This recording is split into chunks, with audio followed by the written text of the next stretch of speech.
네, 오늘 이 저녁 하나님의 풍성한 은혜가 함께 하시기를 바랍니다. 제가 보니까 뒤에서 앉아 있는데 우리 아이들 3명이 이렇게 왔어요. 이렇게 지금 물론 누워 있는 아이들도 있고 하지만 우리 예담이 또 혜든이 하은이 보니까 딱 10분의 1, 11조더라고요. 하나님 앞에. 우리 잠깐 뒤에 있는 아이들 우리 잠깐 아이들은 칭찬을 먹고 자란대요. 그러니까 격려의 박수 좀 했으면 좋겠습니다. 할렐루야.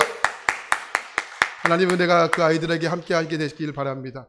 우리 잠깐 저 아이들을 위해서 우리 잠깐 한 30초 정도만 저 아이들 하나님께 붙잡아 달라고 좀 기도했으면 좋겠습니다. 하나님, 우리 함께 이름 불러든 우리 예담이 또 혜든이 하은이 하나님 붙잡아 주십시오.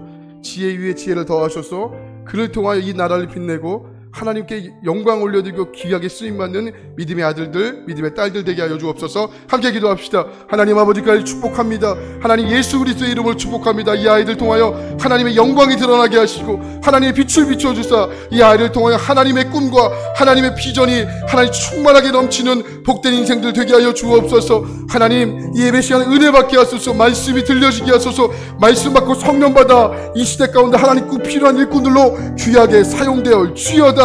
하나님 믿음으로 선포하고 믿음으로 기도합니다. 하나님 이 아이들 통하여 하나님 무한한 영광 받으시고 그 아이들이 이 시간이 지루한 시간, 따분한 시간, 하나님 졸린 시간이 아니라 하나님 말씀이 기대되고 하나님 말씀이 들려지며 아멘 그 말씀대로 역사하는 이 저녁 하나님 되게 하여 주옵소서. 그 인생 가운데 하나님 잊혀지지 않는 시간, 잊혀지지 않는 밤, 잊혀지지 않는 저녁이 될지어다. 하나님 기도한 대로 되는 역사 보여주옵소서. 믿음이면 승리합니다. 믿음이면 됩니다. 믿음이면 이깁니다. 하나님 말씀에 약속한 그 믿음의 충만한 은혜와 축복을 허락하소서. 하나님 역사하실 줄 믿습니다. 이 저녁 함께 참여한 모든 성도님들 가운데 동일한 은혜와 동일한 역사로 하나님께 무한한 영광 올려드릴 수 있는 이 저녁 하나님 이 밤 되게 하여 주시옵소서.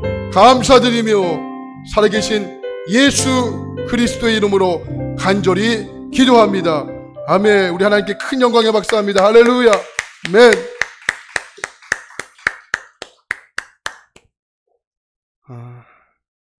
어렸을 때 많이 불렀던 동요 중에 옹달샘이라는 동요가 있어요. 여러분 어렸을 때 많이 들어보셨죠? 옹달샘. 가사를 보면 이렇게 시작을 하죠.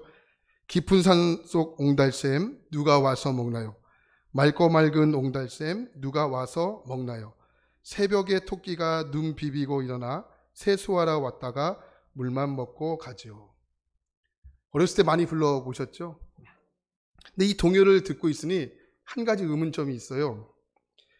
먼저 여러분들 이 동요를 한번 이렇게 이제 들을 건데 들으시면서 어떠한 의문점이 있는지를 한번 찾아보시기 바라요. 한번 우리가 그 동요를 한번 듣고 우리 말씀을 좀 이어가도록 하겠습니다.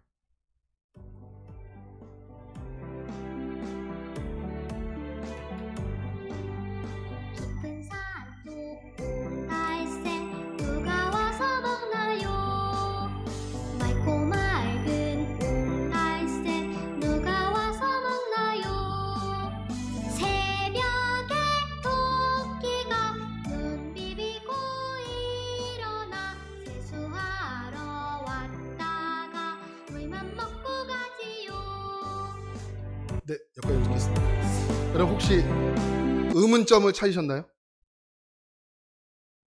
네. 찾지 못하면 하루 종일 들어야 되는데 깊은 산속을 계속 가야 됩니다. 네. 자, 어느 날 새벽에 토끼가 일어나게 돼요. 일어나서 찾아갑니다. 옹달샘을. 근데 왜 찾아갔죠? 세수하러 찾아갑니다. 그런데 어떻게 합니까? 세수는 하지 않고 물만 먹고 가지요. 물 먹는 하마도 아니고 물만 먹고 가게 됩니다. 근데 지금 꼭 분위기가 그것이 알고 싶다 이 분위기인 것 같아요. 그런데 말입니다. 막 영화, 공포 영화 같은 스릴러 같은 그런 느낌. 네. 여러분 왜 토끼는 세수하러 갔다가 왜 물만 먹고 간 것일까요? 네. 저는 오늘 여러분들에게 이 설교를 시작하면서 이렇게 묻고 싶어요. 여러분들은 왜 이곳에 오셨습니까? 여러분들은 왜 하나님의 부름을 받았다라고 생각을 하십니까? 오늘 이 저녁 여러분들은 왜 다른 곳에 있지 않고 왜 이곳에 왔다라고 생각을 하십니까? 어쩌면 우리가 이곳에 발걸음을 옮겨서 왔지만 토끼가 세수하러 갔다가 물만 먹고 가는 어이없는 일들이 오늘 우리가 이 예배 가운데 벌어질 수도 있다라는 겁니다. 예배 속에 하나님의 임재가 있죠. 찬양 속에는 기쁨이 있습니다. 또 말씀의 자리에는 순종이 있습니다.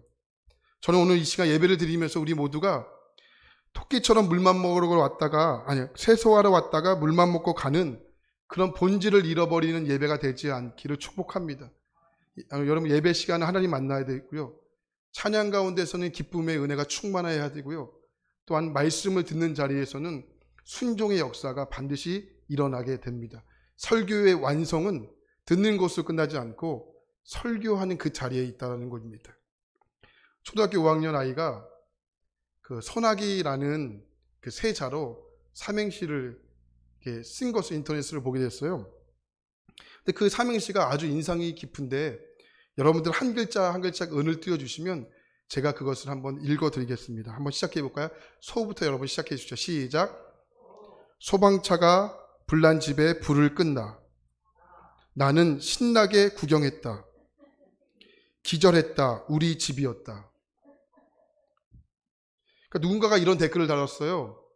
내 집이 아니라고 구경할 수 있는가? 내 집이 아니라고 구경할 수 있는가? 그러니까 그 댓글이 제 마음속에 떠나지 않는 거예요. 내 집이 아니라고 과연 구경할 수 있는가? 그러면서 자연스럽게 교회를 생각을 하게 됐어요. 20세기 최고의 그 대표적인 신학자였던 칼바르트가 교회를 이렇게 정의합니다. 교회는 세상의 방식과 전혀 다른 새로운 표지, 세상과 충돌하지만 가능성으로 충만한 길을 가리키는 표지를 이 세상에 세우기 위한 존재이다. 뭔 말이 이렇게 어렵습니까? 이거 다른 말로 하면 무슨 말이죠? 교회의 능력은 세상과 다를 때 드러난다는 거예요. 여러분, 이 이야기 뒤집어 볼까요? 교회의 능력이 사라지고 여러분 권세가 땅바닥에 떨어지는 이유가 뭘까? 그게 세상과 충돌하지 않았기 때문이고 세상의 가치관을 교회가 가졌기 때문이다. 이렇게 해석할 수 있는 거 아니겠습니까? 여러분 공감이 되십니까? 여러분 오늘 그런 의미에서 이 빌라델피아 교회를 한번 살펴보려고 합니다. 저희 교회가 이번 주에 126주년을 맞이합니다. 여러분 그래서 우리 교회가 126년 동안 하나님께서 지켜주셨고 앞으로도 더 많은 일에 쓰임 받을 텐데 우리가 그 일에 자그마나마 쓰임을 받기 위해서 결정하고 이번 우리가 126주년 기념 예배를 함께 하나님께 올려드리자 이런 마음으로 말씀을 들으셨으면 좋겠습니다. 자, 빌라델피아 교회 참 멋진 교회거든요. 소아시아에 7교회가 등장하는데 예수님이 콕 집어 칭찬했던 두 교회가 있어요. 서머나 교회와 빌라델피아라는 교회였습니다. 자, 소아시아에 7교회가 있었는데 콕 집어 칭찬해요. 서머나 교회야, 빌라델피아 교회야. 예수님의 칭찬하신 이유가 있는데 그 칭찬의 기준이 있었다는 거예요. 그냥 아무나 칭찬하지 않으십니다. 교회라니까 칭찬하지 않으시고요. 7교회 중에 2교회만 예수님 칭찬하신 거예요. 기준이 있었다는 겁니다. 그런데 그 기준 가운데 공통점이 있습니다. 심각한 핍박이 있었다는 거예요. 이로 말할 수 없는 어려움이 있었다는 겁니다. 먼저 서머나 지역을 볼까요? 로마 황제를 숭배하는 정책을 가장 동조했던 지역이 서머나 지역이었습니다. 그러니 상대적으로 어떻게 되었습니까? 로마 황제를 신으로 숭배하지 못했던 서머나 교회의 성도들은 핍박이 가해질 수밖에 없는 환경에 처해져 있는 거죠. 빌라델피아 지역도 마찬가지입니다. 우상이 득세했습니다. 특별히 헬라 종교가 득세했습니다. 그뿐만 아니라 여러 가지 신전들이 그곳에 압축적으로 모여 있습니다. 그래서 작은 그리스라고 불렸던 지역이 바로 빌라델피아 지역입니다. AD 17년에 이 빌라델피아 지역에 큰 지진이 일어납니다. 그 지진으로 인해서 크고 작은 그 도시의 10개가 다 이렇게 망가집니다. 이때 빌라델피아 지역이 그 지진으로 인해서 엄청난 파괴가 일어나게 되는데 그 당시에 황제였던 티베리우스 황제가 다시 그 도시를 재건하는 데 있어서 수많은 재물을 그들 동네 가운데 지역 가운데 보내주게 됩니다. 많은 예산을 지원해 준 겁니다. 그것뿐만 아니라 5년 되는 이상 그 모든 세금을 다 탕감해 줍니다. 그러니까 여기에 감동을 받겠죠. 빌라델피아 지역 사람들이. 그래서 로마 황제를 이렇게 숭배하기 시작하는 거예요. 그러면서 뭐라고 불렀냐면 레호 가이사랴 이렇게 불렀다고요. 황제 도시 이렇게 불렀습니다. 이름까지 명칭까지 변경하기 시작합니다. 각별한 애정을 가졌고요. 황제를 신상을 세우고요. 열렬하게 숭배했던 지역이 바로 빌라델피아라는 지역이었다라는 겁니다. 그러니까 영적으로 매우 혼탁하죠. 그러니까 영적으로 매우 신앙을 지키는 것이 어려운 것입니다. 이러한 곳에서 예수님께 칭찬을 받았다. 무슨 이유 때문에, 어떤 이유 때문에 칭찬을 받았을까? 우리가 깊이 이 말씀 가운데 녹아져야 한다고요. 우리도 하나님 빌라델피아 교회처럼 하나님께 칭찬받는 교회, 건물로서의 교회가 아니고 저와 여러분 각자의 교회로서 하나님 앞에 어떤 칭찬을 받을까? 우리는 심각하게 고민하지 않을 수가 없다는 겁니다. 빌라델피아 지역은 동양과 서양을 이어주는 교통의 허브 지역과 같았습니다. 지금으로 말하면 두바이 지역이죠. 두바이가 교통의 허브 같은 중심입니다. 서양과 동양을 이어주는 교통의 허브 지역입니다. 그 당시는 빌라델피아 지역이었습니다. 그러니까 상업과 공업이 굉장히 발달하게 됐죠. 특별히 발달한 것이 포도였습니다. 값비싼 포도가 많이 생산이 되었습니다. 한번 따져볼까요? 교통의 허브 같은 중심 지역, 값비싼 포도, 부자 동네였겠죠. 포도로서 포도주가 많이 담궈졌겠죠. 그러니까 향락과 또 방탄의 풍조가 팽배하게 있었던 도시가 빌라델피아 지역이었다라고 볼 수 있는 겁니다.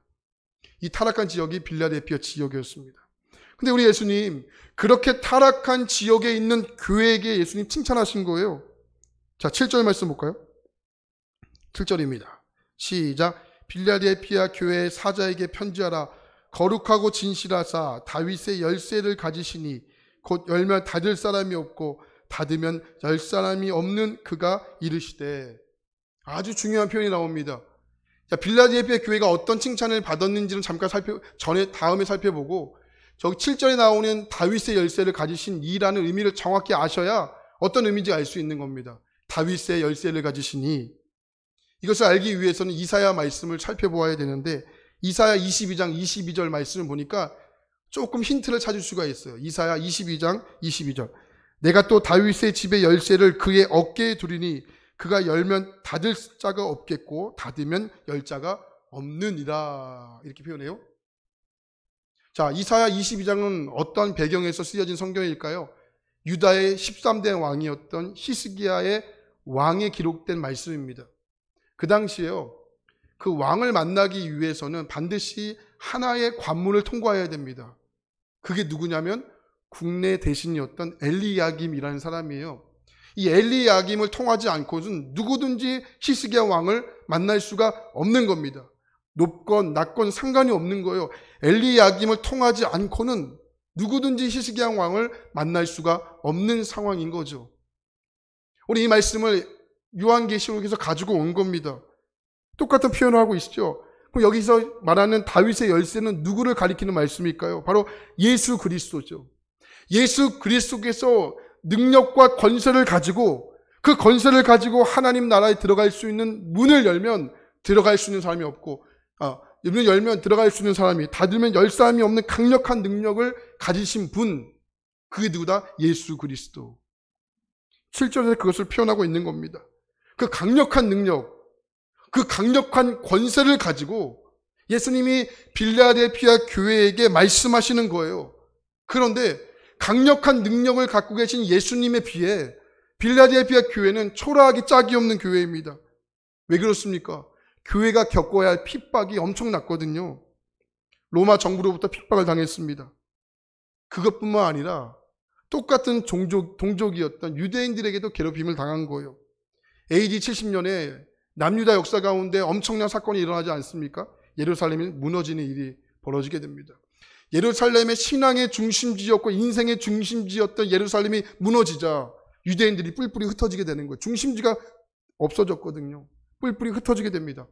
그리고 다른 나라로 다 이제 이주하게 되는 거예요. 많은 사람들이 교통의 허브 중심이었던 빌라델피아 지역으로 유대인들이 찾아오게 됩니다. 찾아오게 되면서 분란이 일어나게 되는 거예요. 그 유대인이었던 같은 종족이었던 사람들이 빌라델피아, 다시 말하면 예수님을 믿었던 그리스도인들을 핍박하기를 시작하는 거예요. 예수 믿어?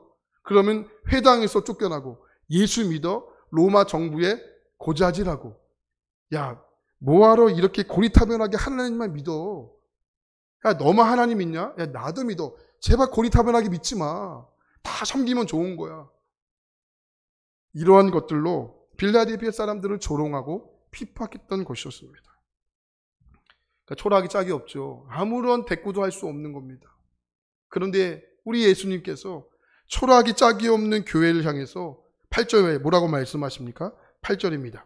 준비 시작. 볼지어다 내가 내 앞에 열린 문을 두었으니 능히 닫을 사람이 없으리라.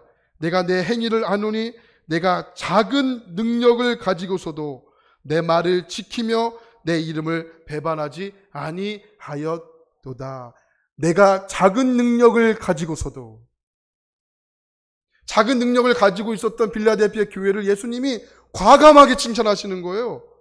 큰 능력을 갖고 계신 예수님, 초라하기 짝이 없었던 빌라델피아 교회, 예수님 과감하게 예수님 그 교회를 칭찬하십니다. 그러니까 여기 나오는 작은이라는 뜻이요. 어떤 뜻이냐면 헬라어로 미크란이라는 단어예요. 이 미크란은 뭐냐면 어리다, 작다, 거의 없다. 그러니까 능력이 거의 없다는 거예요. 그러니까 얼마나 이 단어가 초라한 단어인지를 여러분 이 누가복음의 말씀을 보면 이 단어를 아주 초라하게 사용을 해요. 자, 누가복음 9장 48절. 한번 읽겠습니다. 시작. 그들에게 이르시되 누구든지 내 이름으로 이런 어린아이를 영접하면 곧 나를 영접하며 또 누구든지 나를 영접하면 곧 나를 보내신 이를 영접함이라.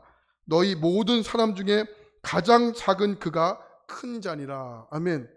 여기 작은이라는 단어가 바로 미크란이라는 단어예요. 여러분 죄송하지만 아시지 않습니까? 예수님 당시에 우리의 어린아이들 또 우리 여성들은 너무 죄송합니다. 사람으로 취급받지 못했던 시대였지 않습니까? 그렇게 사람으로 취급받지 못한 어린아이를 가리켜 사용했던 단어, 그게 뭐예요? 미크란이라는 단어였다고요. 근데 오늘 말씀에서 빌라델피아 교회를 가리켜 미크란이라고 표현하신 거예요. 예수님. 작다, 어리다, 능력이 없다.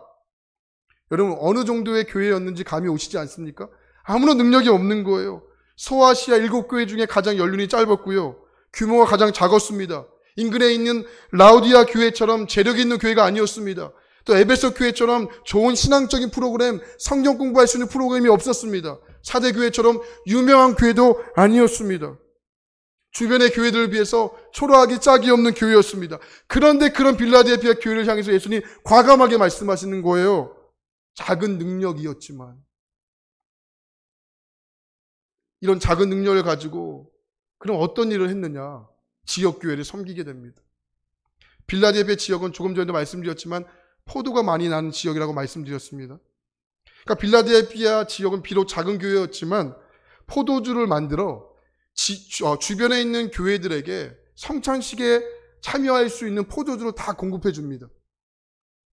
여러분 포도가 많이 나온다고 이 일이 쉬웠겠습니까?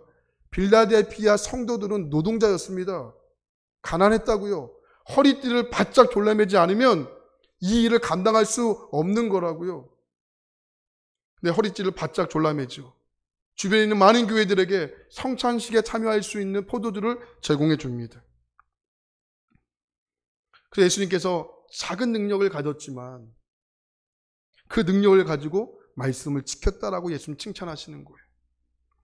지금은 폐지되었지만 많은 사랑을 받았던 개그 프로 중에 그 개그 콘서트라는 프로그램이 있었어요. 그 개그 콘서트 중에서 애정남이라는 프로그램이 있었어요. 애매한 것을 정해주는 남자, 애매한 것을 정답을 정해주는 남자. 이게 프로그램이 있었습니다. 근데 이 프로그램 중에 어떤 한 분이 질문을 했어요. 실제적으로 질문했던 내용입니다. 자, 한 주간의 시작이 일요일일까요? 월요일일까요? 이게 질문이 나왔던 거예요. 방송 중에. 여러분 묻겠어요. 한 주간의 시작이 일요일이에요? 월요일이에요? 좋은 말 할 때 대답해 보세요. 월요일이에요? 일요일이에요? 네. 그러니까 이 애정남에서 이것을 아주 명쾌하게 이렇게 해석을 해요. 어떻게 했냐면 교회를 다니는 사람들에게는 일요일이 시작이고 교회를 다니지 않는 사람들에게는 월요일이 시작이다. 이거 KBS에서 이렇게 말한 거예요. 명쾌하지 않습니까? 교회를 다니는 사람들에게는 일요일이 시작이고 교회를 다니지 않는 사람들에게는 월요일이 시작이다. 왜 우리에게는 일요일이 시작인 겁니까? 주일을 통해서 하나님 예배하고 주일을 통하여 쉼을 공급받고 한 주간 동안 살아갈 수 있는 능력을 언제 받는 거예요? 주일. 그러니까 우리는 월요병이 없는 거예요. 그리스도인들은. 할렐루야. 그러니까 월요병을 이야기할 수 있는 사람들이 아니라고요. 왜요? 주일이 시작이기 때문에. 주일에 힘받고 능력받아 한 주간을 시작하는 사람들이기 때문에. 예. 전 청년들을 만나는 사람이지 않습니까? 그러니까 청년들을 만나면 때로는 이런 질문을 많이 해요. 좀 애매한 질문인데 아마 여러분들도 다 그런 거 아마 갖고 있을 것 같아요. 왜 술을 먹으면 안 됩니까? 왜 담배를 피우지 말라는 말씀이 어디 있습니까? 아주 애매해요. 어렵다고요. 담배 피우면 지옥 갑니까? 이런 애매한 질문들. 오, 진짜. 오. 이게 조금 애매하죠? 저는 뭐라고 대답할까요? 야, 이것이 성경에 쓰여 있는지 없는지를 묻지 말고 이것이 하나님의 영광이 되는지 영광이 안 되는지를 생각해 보면 쉽게 답을 찾을 수 있다. 좀 어렵지? 내가 예를 들어볼게. 만약에 담배 피워서 하나님의 영광이 된다 그러면 제가 이 자리에서 왜 하나님의 영광이 되니까 피워야 되겠죠? 근데 왜 못 피는 거예요? 하나님의 영광이 안 돼요. 만약 하나님의 영광이 된다면 전 다음 주부터 피겠어요. 설교하면서 하겠어요. 그러니까 술 먹는지 마는지 이거 성경에 쓰지 말고 술 먹는 것이 하나님의 영광이라면 전 이 자리에서 마십시오. 마시겠죠. 근데 왜 못 마시는 거예요? 아니, 성경에 쓰여 있는지 안 쓰여 있는지 두 번 치고 하나님의 영광이 안 되잖아요. 하나님의 영광이 되면 전 마시겠다니까요. 하나님의 영광이 안 되기 때문에 우리가 이것을 안 하는 것 아니겠습니까? 그러니까 성경에 쓰여졌는지 안 쓰여졌는지는 우리가 쉽게 분분할 수 없지만 하나님의 영광을 생각해 보면 우리는 쉽게 판단할 수 있는 부분이 많다고요. 애매한 것을 해결할 수 있는 부분이 많다고요. 그러니까 신앙에 애매했던 부분들이 오면 성경에 쓰여 있나 없냐를 찾지 말고 이게 물론 확인해야 됩니다. 하지만 이것이 하나님의 영광이 되는지를 먼저 물어보면 우리는 확인할 수 있는 부분이 참 많다라는 겁니다. 어쩌면 우리가 신앙을 가지고 살면서 필요한 것이 있다는 것은 무엇일까요? 능력? 분명 필요합니다.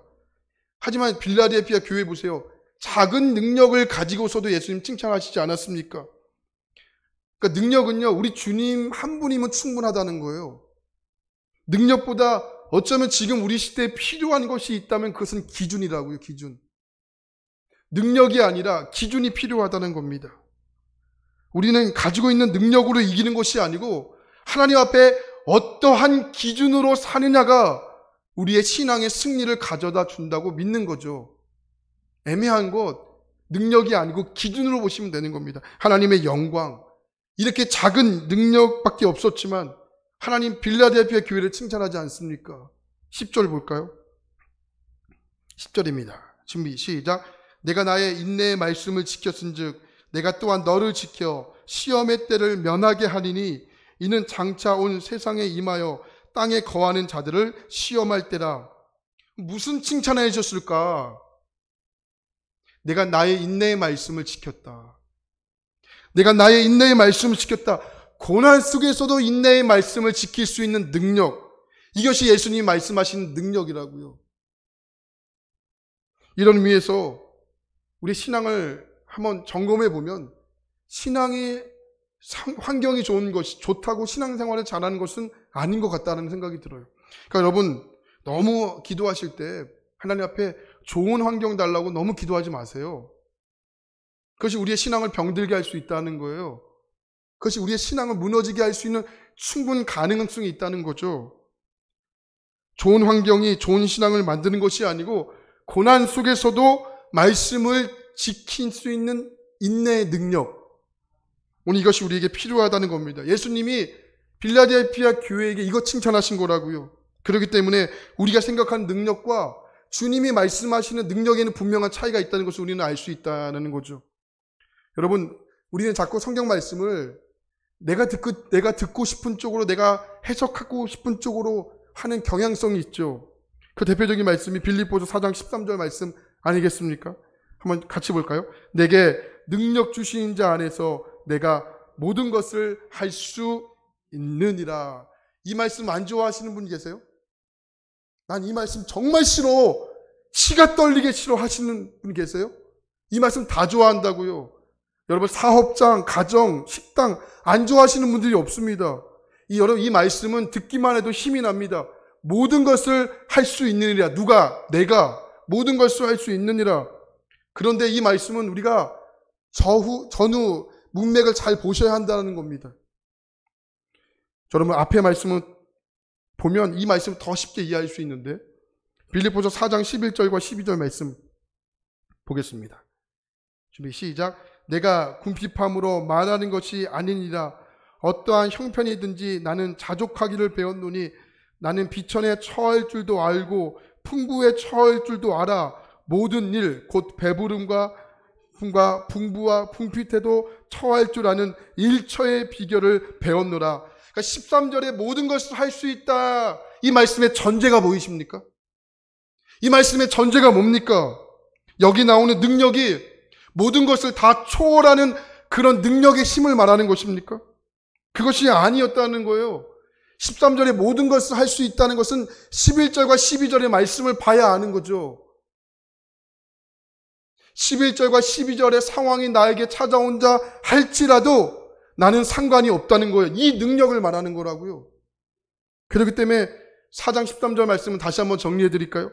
내게 능력 주시는 주님 안에서 나는 모든 것이 다 용납이 됩니다. 이런 뜻이라고요. 다르죠? 다릅니다. 여러분, 그래도 빌립보서 4장 13절 말씀을 좋아하시겠습니까? 빌립보서 4장 13절 말씀을 믿음으로 맞이할 준비가 되어 있으십니까? 이런 문맥을 알고 있다면 우리는 쉽게 빌립보서 4장 13절 말씀을 붙잡고 기도하지 못합니다. 왜요? 능력이신 주님, 나에게 능력이 아니고 내 능력이 아니고 나에게 능력이신 주님이 나와 함께 하시기 때문에 11절과 12절 말씀을 빛나면 어떤 상황에 처해 있다 할지라도 나는 상관하지 않습니다. 나는 다 용납됩니다. 이 기도가 빌립보서 4장의 말씀에 기록이 되어 있는 거라고요. 창세기에 나오는 요셉을 보십시오. 진짜 빌립보서 4장 13절 말씀을 믿었던 인물입니다. 억울하게 강간범의 미수범으로 옥에 갇히게 되죠. 정말 그 감옥에 처박혔습니다. 그냥 박힌 것도 아니고 처박힌 거예요. 억울하게. 근데 그 요셉이 어떻게 합니까? 마음의 평안을 빼앗기지 않죠. 그리고 했던 고백, 이게 너무 멋진 거예요. 45장, 창세기 45장 8절. 요셉이 이런 고백을 합니다. 나를 이리로 보낸 이는 누구시다? 하나님이시다. 저는 이 고백 가운데 사단이 묵사발 났다고 믿습니다. 사단 죽사발 난 거예요. 이 고백 한마디 때문에 나를 보내신 이가 누구시다? 하나님이시다. 여러분, 이 말씀을 들으시면서 우리는 머리부터 발끝까지 전율이 느껴져야 되죠. 머리부터 발끝까지 뒤끝에서 땀방울 한 방울이 흘러넘쳐야 되는 거죠. 우리는 능력을 자꾸 눈에 보이는 그 무엇에 집중할 때가 많다는 겁니다. 좋은 것을 얻고 번창하고, 물론 이것이 왜 나쁘겠습니까? 우리 중에 이것이 나쁘다고 여길 사람이 누가 있습니까? 예, 저 역시도 없습니다. 저 역시도 이렇게 말할 자신이 없습니다. 그러나 거기에 함몰만 되어 있으면 우리는 빠져나오기가 쉽지 않다는 겁니다. 왜요? 중요한 것을 못 보기 때문에. 중요한 것을 볼 수 없기 때문에. 중요한 중에 가장 중요한 게 뭐냐? 그게 예수 그리스도 아닙니까? 히브리서 12장에 보면 믿음의 주여 온전케 하신 예수를 바라보라. 우리가 예수를 바라볼 때 그게 능력이 생기는 겁니다. 우리에게 작은 능력은 상관없는 거예요. 왜? 우리 주님이 능력이 있기 때문에. 그래서 주님을 바라보는 거죠. 우리 주님이 뭐라고 물으실까요? 뭐라고 여러분들에게 물으시겠습니까? 너에게 얼마나 큰 능력이 있느냐? 능력이 크기? 이거 물으시겠습니까? 우리 주님이 능력이신데 뭐라고 능력을 묻겠습니까? 오히려 이렇게 묻지 않을까요? 오히려 너에게 작은 능력, 아니다. 너에게 능력이 하나도 없을지라도 여러분, 주님이 우리에게 능력이 없다고 우리 때문에 실망하시겠습니까? 그렇지 않죠. 오히려 지금 네가 가지고 있는 그것으로 나를 위해 무엇을 할 수 있겠느냐, 이거 묻지 않겠습니까? 이런 의미에서 오늘 빌라델피아 교회는 미크란 너무나 보잘것없는 교회였습니다. 초라하게 짝이 없는 교회였습니다. 그러나 그들의 내면은 강한 하나님의 사람들이었습니다. 어떠한 고난과 핍박에도 흔들지 않았던 강력한 능력의 하나님의 사람들이었습니다. 주님은 나의 최고봉을 쓴 오스왈드 챔보스라는 그 분이 이런 말을 했습니다. 믿음의 삶이란 날개를 펴서 저 높은 곳에 단숨에 올라가는 삶을 의미하지 않는다. 오히려 한 걸음 한 걸음 계속 걸으며 나아가지만 지치지 않는 삶을 의미한다. 단숨에 올라가는 삶이 아닌 거예요. 지치지만 한 걸음 한 걸음 의미 있게 올라가는 것, 그게 바로 믿음의 삶이라는 겁니다. 미국의 16대 대통령이었던 에이브럼 링컨이 남북전쟁을 할 때 이런 고민을 했다고 해요. 내가 지금 예수님 밖에 있는가, 예수님 안에 있는가. 그러면서 많은 참모들에게 이렇게 부탁을 합니다. 하나님이 우리 편이 되어달라고 기도하지 말고 우리가 하나님의 편이 되기 위해서 기도하자. 왜요? 하나님은 우리의 편이라고 이미 말씀하셨기 때문에 변하지 않는 거예요. 하나님의 별명이 변합니까? 하나님 별명이 뭐예요? 임마누엘이잖아요. 임마누엘이 뭐예요? 하나님이 우리와 함께 하신다. 하나님 내 편이 되신다. 그런 말이라고요. 그러니까 이건 변하지 않는 진리이기 때문에 그것을 위해 기도하지 말고 내가 하나님과 함께 해달라고, 내가 하나님 편에 서게 해달라고 이렇게 기도하는 게 맞는 기도라고요. 그래서 오늘 이 말씀 정확한 표현이 이것입니다. 내가 인내하라는 내 말씀을 지켰은즉 이거라고요. 내가 인내하라는, 주님 말씀하신 거예요. 인내하라는 말씀을 지켰다, 이렇게 되는 거예요. 말씀을 지켰다. 오늘 빌라델피아 교회가 그 엄청난 어려운 핍박 속에서도 말씀을 붙잡고 승리하게 된 것입니다. 오늘 이 부러운 예수님의 칭찬, 여러분 빌라델피아 교회에게만 여러분 주시겠습니까? 빌라델피아 교회만 칭찬을 받아야 하겠습니까? 저와 여러분들은 받으면 안 되는 겁니까? 받을 수 없는 겁니까? 아니죠. 욕심을 내셔야지요. 하나님 저에게도 이 오늘 빌라델피아 교회에게 칭찬하셨던 그 칭찬, 하나님 나에게도 주십시오. 나에게도 주셔야 합니다. 그 말씀 붙잡아야 하는 거죠. 그 말씀 붙잡고 승리가 있어야 한다는 겁니다. 오늘 우리에게 필요한 것이 뭘까요? 내가 인내하라는 내 말씀을 지켰은즉, 여러분 이 말씀 붙잡으시길 축복합니다. 이 말씀 의지하시길 축복합니다. 능력이 작다고 여기십니까? 아무 상관없습니다. 우리 주님이 능력이십니다. 그러니 여러분 내가 작다고 여기지 마십시오. 내가 너무 초라하다고 여기지 마십시오. 내가 하나님 앞에 오늘 어떠한 능력이 아니고 어떠한 기준으로 살 것을 기대하셔야 됩니다. 그것이 우리 주님이 오늘 우리를 통하여 하실 일이라는 겁니다. 말씀을 정리하겠습니다. 여러분 능력이 아니라 하나님 앞에 기준입니다. 애매한 기준 아닙니다. 확실한 기준입니다. 그 기준의 기준 중의 기준, 그것이 바로 말씀이고 하나님의 영광인 것입니다. 여러분 오늘 빌라델피아 가족교회 가졌던 그 칭찬, 우리 모두가 다 갖게 되길 축복합니다. 빌라델피아에게만 주셨던 칭찬이 아닙니다. 오늘 말씀을 듣고 말씀을 붙잡고 기도하는 우리 모두에게 주신 칭찬입니다. 내가 인내하라는 말씀을 지켰은즉, 여러분 그 칭찬을 우리가 다 받고 돌아갈 수 있게 축복합니다. 오늘 그것이 여러분 가운데 기도 제목이 되길 축복합니다. 말씀 붙잡고 기도하세요. 말씀 의지하시고 기도하세요. 그 기도가 여러분들에게는 하나님의 능력으로 나타내게 될 줄 믿습니다. 우리 함께 이 시간 찬양하고 우리 함께 말씀 붙잡고 기도하고, 우리 내일은 초하루 기도회가 있습니다. 이곳에서 10월달 한 달을 시작하는 초하루 기도회가 있으니까 여러분 함께 평안하게 주무시고 내일 5시 반에 함께 오셔서 10월 한 달을 시작할 수 있기를 축복합니다.